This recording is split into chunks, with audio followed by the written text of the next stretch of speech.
Welcome to the Dag Code Podcast. This is DDS, where real fans come for real sports talk and no BS. We are your hosts, Blake Melton, Bradley Newberry, and Matthew Parker. Parker, what's going on, dude? Hey, good to be in studio twice in a row. Boom, baby. Boom. Welcome to our college football picks. We're going to Rocky Top. Actually, we're going to the swamp. Rocky Top going to the swamp. Last week, Blake, you went 4-6, bringing your record to 16-9. Parker and I both went 6-4. Parker's at 14-11. I've improved to 18-7, holding on to that lead by 2 games over Blake. So this is your first opportunity, if you dare. Take a chance. Vols at number 11, Florida Gators. The Florida Gators have won 15 out of the last 16 games and 4 straight. Coach Blake, I ask you, will UT and Florida both employ the 2 quarterback look? Probably.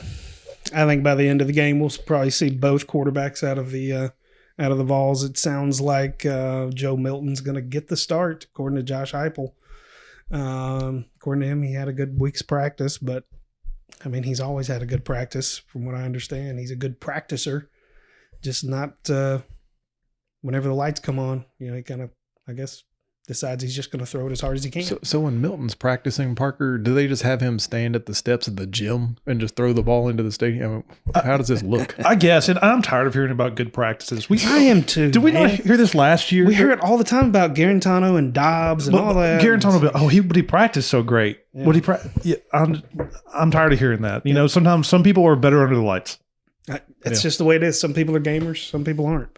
But, I mean, I'm looking at these numbers and I just don't – there's not enough horses on the Tennessee side, in my opinion, to ultimately get the job done.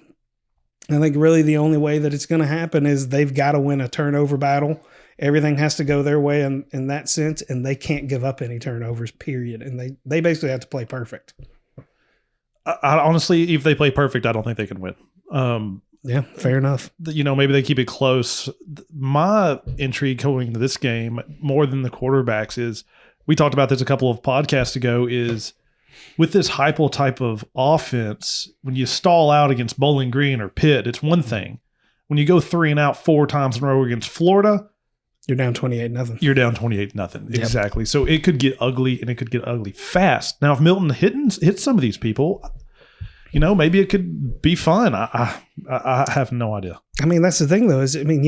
He has to hit all of them, really, is what it is. He can't miss, because I just don't see Tennessee's defense being able to stand up to Florida's offense, quite frankly. I just don't think we have the depth. We don't have the linebacker personnel to be able to fill those gaps. I mean, I like our defensive line. We have a little bit of depth there, but I mean, like you said, as many times as we're going to be handed the ball on defense, man, that's a tall order.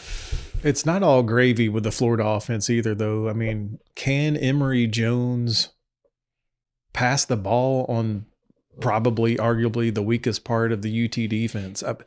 Do you even want to get out of your game plan as the Florida Gators to even test that? I say no. Stick with what you're good at and run the damn ball.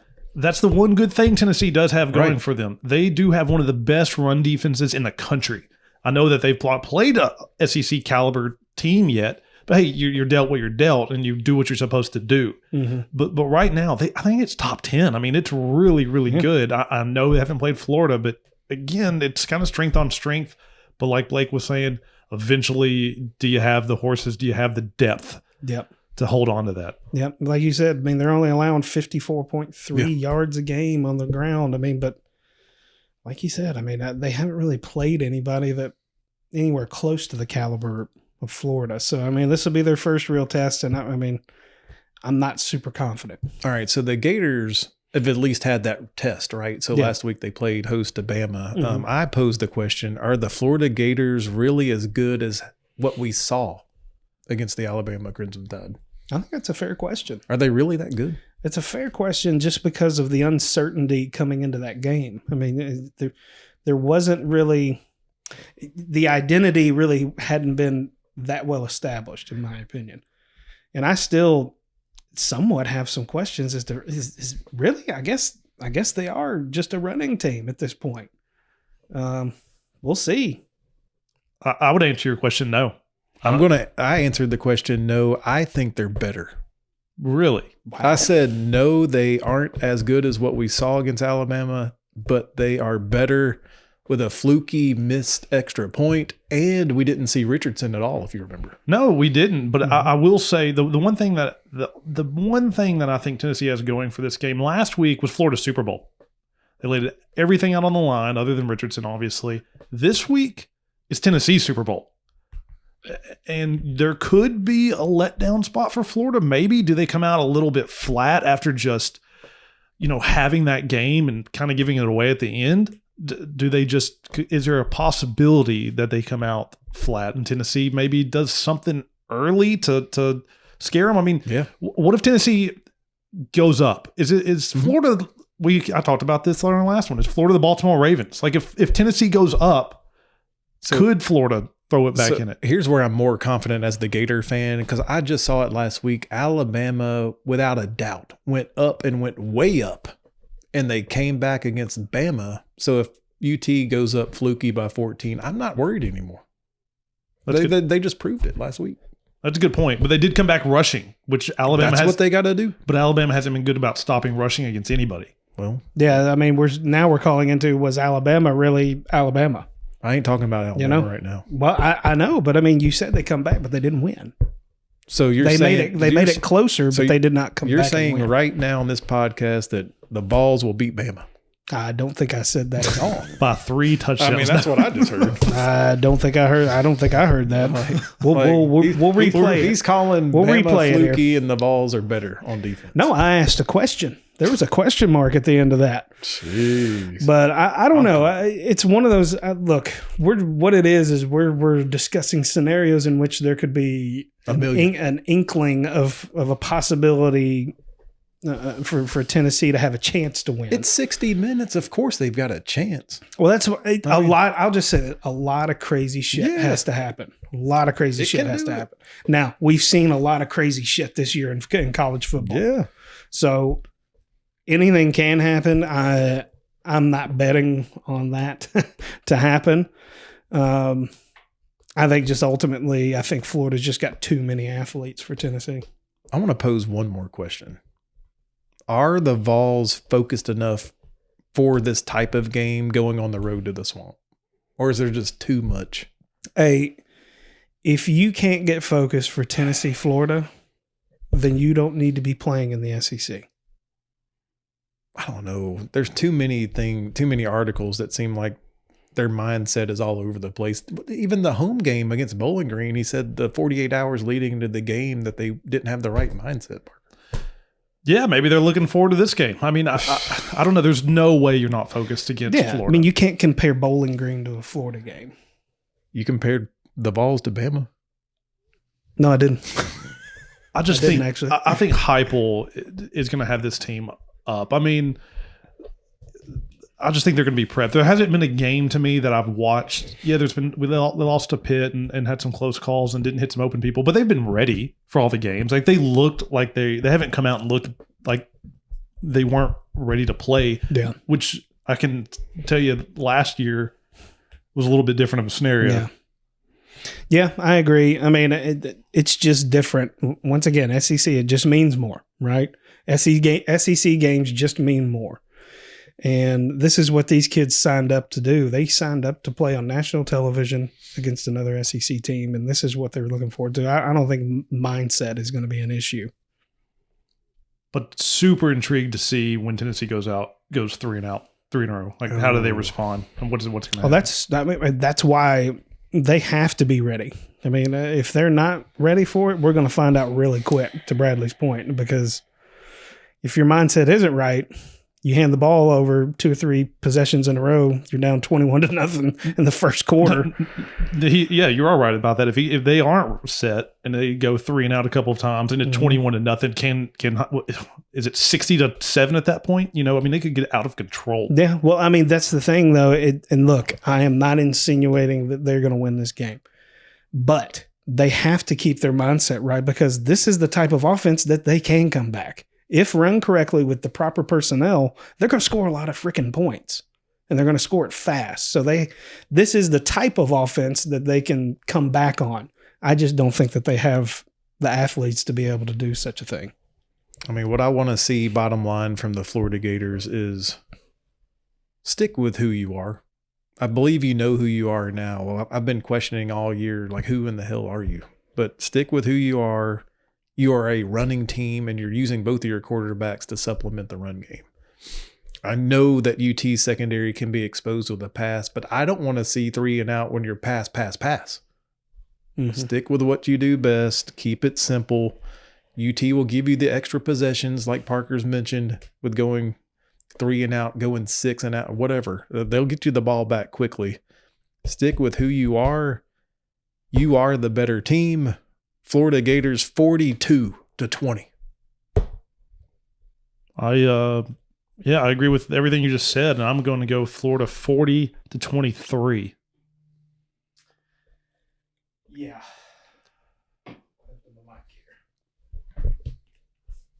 Please. Sorry, folks. Mic just shit out. I'm going to go. I think I like that 42 number. I think that is probably going to be your Florida number. I think you're going 42-14, though. Boom. All right. One day soon, it will be a rivalry again.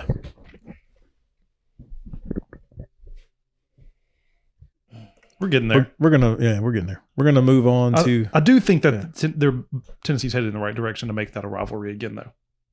Yeah, it'll take some time. I'm really am concerned about what is the NCAA going to do to Knoxville, because that's just going to delay it even more. All right, I'm back. So I got to get through this first year with Heupel. We got to know what in the hell is going to come down from the NCAA. Yeah. I mean, we might be looking at a 4-year pause before anything happens. We bought some time. Just patience. Yeah, that was awesome. That was very professional, very profesh. Whatever. Well, guess where we're going? We're going to do number 7, Texas A&M, playing against number 16, Arkansas. They're going to Jerry's World, folks. AT&T Stadium. Texas A&M has won the last 9 meetings. Parker, you got any notes about either one of these squads? I even put this on Twitter today. If we would have had this discussion in our preview podcast, I would have laughed that this is even a discussion that we're having the week of this game. But Arkansas has jumped up and has bit some people, and they are looking really, really good. And this is a game, folks. A&M hasn't looked as strong as we thought they would, and this is a real toss-up for me. All right. Yeah, I agree. I'm with Parker. I can't believe we're having this conversation about the Razorbacks being able to compete in this game with Texas A&M. Let's see. What is it? What have they done? They have 492 yards a game. Not too bad for a team that we picked to win, 4 games? I mean, geez. I'm really going to be watching this one close. And as y'all saw on Twitter, Daddy's got a feeling. All right. Daddy's got some feelings about this. So I've got my notes here from the SEC West podcast. Arkansas is almost exactly who I thought they would be. I thought they'd be 2-1 coming into this game with a loss to Texas. So kudos to you, Arkansas, for winning that game. I think they've put themselves in this situation because of their quarterback play with KJ Jefferson, with their running back play from Traylon Smith. Gives them an opportunity. Their defense is underrated. I mean, maybe we did call out their defense as a key, but the defense is what both of these teams are kind of built around. I know you're seeing some explosiveness out of Jefferson and Smith, but when you focus back to Texas A&M for a second, I know the caliber of teams that they've played, but it looks pretty nasty, and I love nasty defenses, only allowing 17 points per game. So I looked at that because they have one of the best defenses in the country. Yeah. Against the pass. if you break it down and look at it, they're actually outside the top 50 of efficiency against the run. Mm-hmm. And That's what Arkansas will do. And that's exactly what Arkansas is going to do. A&M's great against the pass. I mean, they're good against the run, but they're not elite against the run. What was it, like 84th or something like that? It was something, yeah. Something in there, kind of middle of the road. Yeah, but a little bit below average. Yeah. And so Arkansas, and that's what they do. I mean, they just absolutely run over everybody. And if you flip the ball to the other side, A&M's quarterback Calzada, he's been excellent when he doesn't get pressured. But Arkansas has got a fantastic defensive coordinator in Barry Odom. He does all sorts of exotic stuff, confuses young quarterbacks, and they could do the exact same thing for Texas A&M.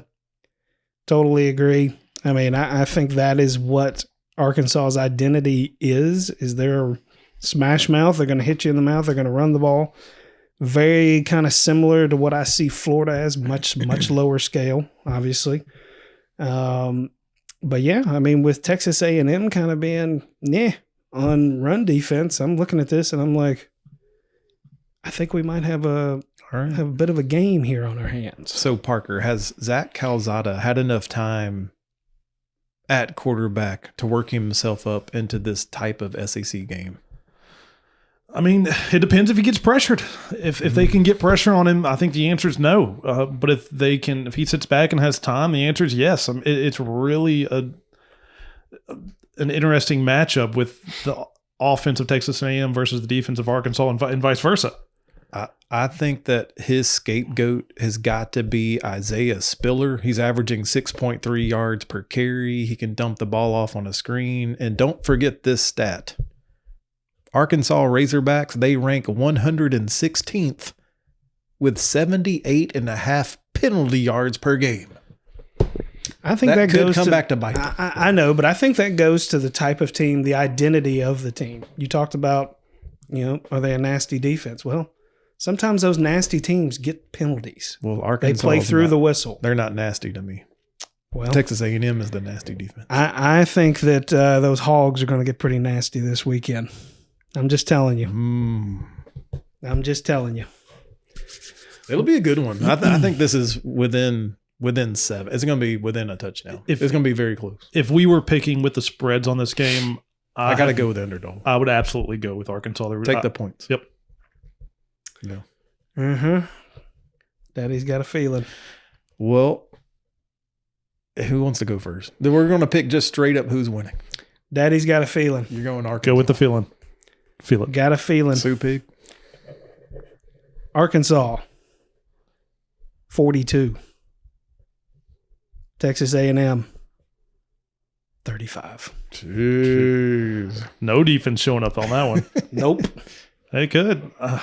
They could run all over them. I really wanted to pick Arkansas, and I tried to get there. I really did. I can't do it until they do it. I just can't. But I do think it's close. I think it's 24-20 A&M. I think defenses do show up. I think they run the clock. Both of them are going to run it. The clock's going to run out.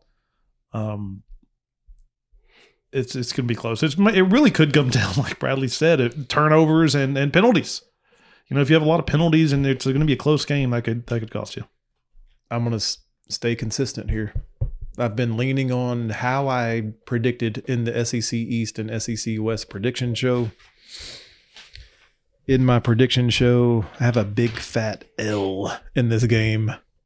Arkansas losing to Texas A&M. Why would I change now? I mean, the Calzada thing does not make me question it enough to change my pick. I'm going Texas A&M 30-24. Blake's got a feeling, though. Daddy's got a feeling. Well, could be other things. Could be indigestion. That's a guess. It could be indigestion. I'm not sure. All right. Favorite time. Have we identified 3 underdogs that can just win straight up? Blake, you find such a team. I mean, you won yours last week with Memphis. Oh, yeah. We should copy you. So I am going straight to the Missouri-Boston College game. I'm looking at a Boston College team that is 3-0, and I think Missouri is a team that should never have stepped foot in the SEC. Whoa. And at the moment, they are sitting at 1.5.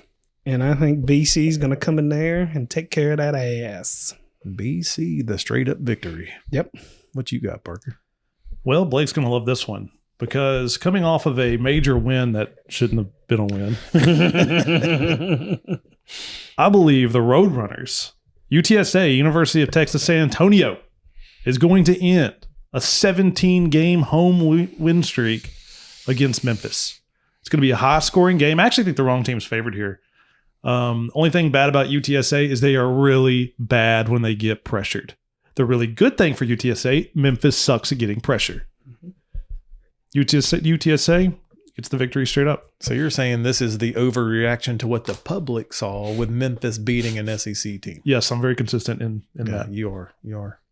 Well, I'm going to Texas with mine. The 100th edition of the Battle for the Iron Skillet. I am going the SMU Mustangs with a straight up victory over TCU. They have Oklahoma transfer quarterback Tanner Mordecai, 16 touchdowns in the first 3 games. Even if they get behind to TCU, it seems like this guy can throw them back in the game. So I will not only take plus 9.5 with SMU, I'm taking SMU to straight up win and take that Iron Skillet home. Damn. Give me that skillet.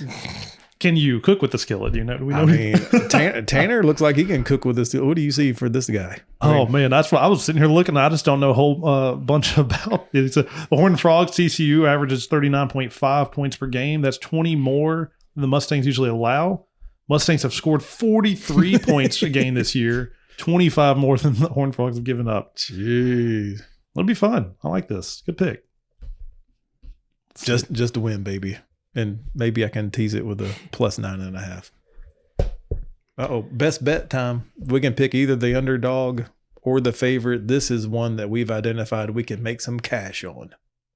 You want to start? Sure. Mr. Point Spread? Absolutely. I know you got multiples, but whichever one you want to do. I got multiple. But my absolute favorite, we've got the Ryder Cup this weekend, right? So we got to come home here, America. Army versus Miami of Ohio. USA. Army is going to roll. It's minus 7.5. Army runs the triple option. They just run it down everyone's throat. Miami of Ohio's got one of the worst defenses in the country against the run. They rank 73rd against the run. Dude. Army doesn't pass it a whole lot, but they're the most efficient team when it comes to passing in the country. Jeez. Like half their passes are touchdowns because you think they're going to run it and they pop one over the top and they make it for the end zone. Like I said, Army at the end of the first quarter last week against UConn was up 35-0 or 41-0. They're just going to absolutely shellac Miami of Ohio, and I don't even understand how it's 7.5, to be honest with you. All right.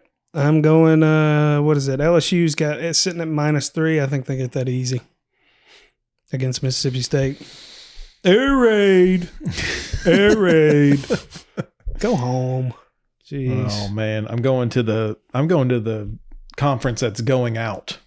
I'm going to a game that's being played at Oklahoma State. I am looking at number 25 Kansas State, the road team. They are a 6-point underdog. I will take the 6 points, and Kansas State has a real chance at winning this game, in my opinion. Give me the points.